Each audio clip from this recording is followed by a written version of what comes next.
All right, today we're going to dive into a pretty interesting strategy, one that's all about generating some income while you wait to buy stocks you want, but maybe at a bit of a discount. It's called the cash secured put. By the time we're down here, you'll know exactly how it works, what the upsides are, and just as important, the risks you need to think about. So let me just start with a simple question. What if you could actually get paid for just waiting? Waiting to buy a stock you already have your eye on, but at a price that's even better than what it is today. Sounds pretty good, right?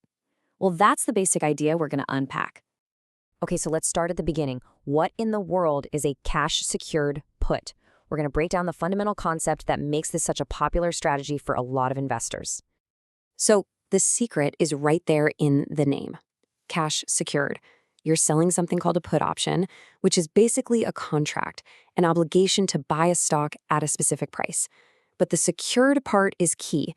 It means you have all the cash needed for that purchase just sitting there, ready to go.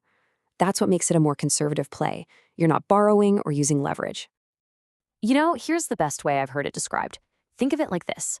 You're getting paid to make a reservation on a stock. You're essentially raising your hand and telling the market, hey, I'd be more than happy to buy this stock if it drops to my target price. And for that commitment, you're going to pay me a little something right now. So we've got the what. Now let's get into the how. Honestly, the best way to really get this is to just walk through a simple step-by-step example. The whole process really just boils down to 3 steps. It's pretty straightforward. First, you pick a stock you actually want to own for the long haul, and you decide on the price you think is a fair deal. Second, you go out and sell a put option at that price, and bam, you immediately collect some cash, which is called the premium. And third, and this is absolutely crucial, you make sure you have the money set aside to actually buy 100 shares at that price. You secure the put. Okay, let's put some numbers on this. Let's say there's a stock XYZ, and it's trading at $55 a share. You like the company, but you'd really love to get in at 50. So you could sell one put option with a $50 strike price. The moment you do that, you collect a premium. Let's say it's $2 a share. Since one option contract is for 100 shares, that's $200 in your pocket right away. All right, so you've made the trade. What happens next? Well, when that option contract gets to its expiration date, there are really only 2 ways this can go. Let's look at the 2 possible fates of this trade. So everything depends on where stock XYZ's price is when the time is up. On one hand, if the stock is trading anywhere above your $50 strike price, the option just expires. It's worthless. You don't have to buy anything, and you just keep that $200 premium as pure profit. But on the other hand, if the stock drops below 50, you have to follow through on your promise. You're obligated to buy 100 shares at $50 each. But remember, you already got paid that $200, so your effective purchase price is actually only $48 a share. Now, this is really important to understand.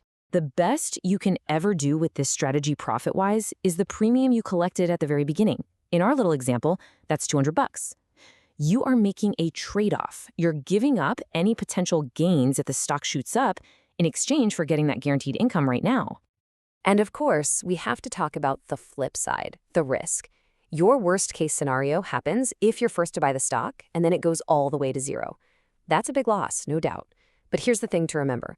That $4,800 loss is the exact same loss you would have had if you had just bought the stock outright at your discounted price of $48. The premium gives you a small buffer, but it definitely doesn't make the market risk disappear. Okay, so now that we've got the mechanics down, let's zoom out and look at the big picture. Just like any strategy out there, this one has its own unique playbook, a clear set of pros and cons you need to be aware of. The advantages are pretty attractive for sure. You get that immediate income, which is great. If you end up buying the stock, you're getting it at a price lower than what you were even aiming for. And you have a ton of flexibility. You get to pick the company, the price, the time frame. It's all tailored to your personal comfort level. But, and this is a big but, there are real trade-offs. Your profit is capped. So if that stock you liked at 55 suddenly skyrockets to 100, you don't see any of that upside. You just keep your $200. You're also on the hook to buy that stock if it falls, even if the whole market is tanking. And finally, that cash you had to set aside, it's tied up. It can't be working for you in some other investment. That's a real opportunity cost. Understanding those risks is so important. And that brings us to something even bigger. Any investment strategy, this one included, should only be used if it's actually a good fit for you. And that's where your rights as an investor and your advisor's responsibilities really come into focus.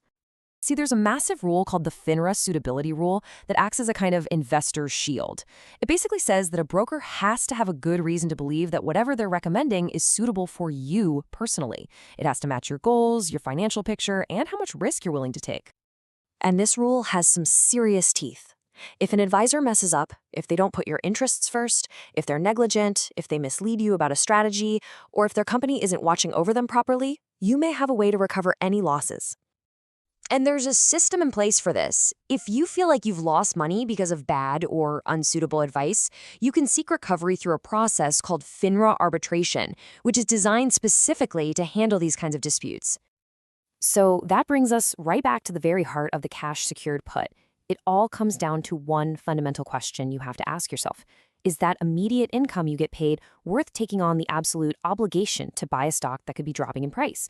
Your answer to that single question tells you everything you need to know about whether this strategy belongs in your playbook.